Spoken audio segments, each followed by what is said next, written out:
নমস্কার বন্ধুরা, TNM educare চ্যানেলের পক্ষ থেকে সকল দর্শককে স্বাগত জানাই।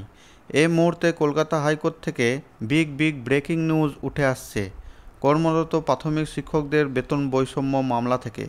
কি অর্ডার দিল কলকাতা হাইকোর্ট, কারা পাবেন এই সুযোগ সুবিধা, তা নিয়েই আজকের এই ভিডিওটি খুবই গুরুত্বপূর্ণ হতে চলেছে, তাই শেষ পর্যন্ত সঙ্গে থাকুন। আর তার আগে বলি, আপনি যদি আমার চ্যানেলে প্রথম ভিজিট করে থাকেন তাহলে চ্যানেলটি অবশ্যই সাবস্ক্রাইব করে সঙ্গে থাকুন।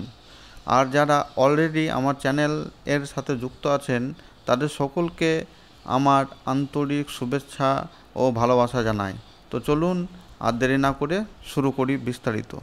সকল কর্মরত প্রাথমিক শিক্ষকদের এ ক্যাটাগরির বেতন দিতে হবে। শিক্ষকদের করা মামলায় বিরাট নির্দেশ দিল কলকাতা হাইকোর্ট। বিএড যোগ্যতায় যে সমস্ত প্রার্থী প্রাথমিক শিক্ষক পদে নিয়োগপত্র পেয়েছিলেন তাদের জন্য ব্রিজ কোর্স করা বাধ্যতামূলক করা হয়েছিল। তবে প্রায় এক দশক কেটে যাওয়ার পরও সেই কোর্স চালু করেনি প্রাথমিক শিক্ষা পর্ষদ। এই নিয়ে অভিযোগ তুলে কলকাতা হাইকোর্টের দ্বারস্থ হয়েছিলেন কয়েকজন প্রাথমিক শিক্ষক। সেই মামলাতেই এবার প্রশ্ন তুলল খোদ কলকাতা হাইকোর্ট। কেন এতদিনে ব্রিজ কোর্স চালু করা গেল না, তা নিয়ে প্রশ্ন তুলল কলকাতা হাইকোর্ট। এ প্রসঙ্গে বলি, এনসিটির গাইডলাইন্স অনুসারে যে সমস্ত প্রার্থীগণ বিএড যোগ্যতায় প্রাথমিকের শিক্ষকতার চাকরি পেয়েছেন তাদেরকে 6 মাসের ব্রিজ কোর্স করতে হবে।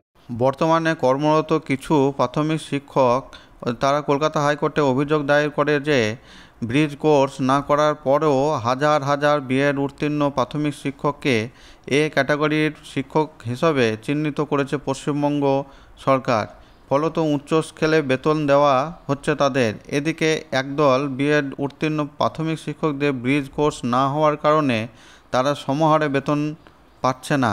বেতন নিয়ে কেন এত বৈষম্য, এই নিয়েই মামলা হয়।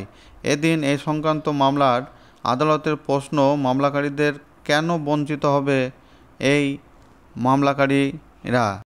এদিন বিচারপতি হরিশ টন্ডন ও বিচারপতি শম্পা দত্ত পালের ডিভিশন বেঞ্চে মামলা উঠলে প্রায় ৩,৫০০ শিক্ষক ব্রিজ কোর্স না করে উচ্চ হারে বেতন পাচ্ছেন বলে স্বীকার করেন এই রাজ্য।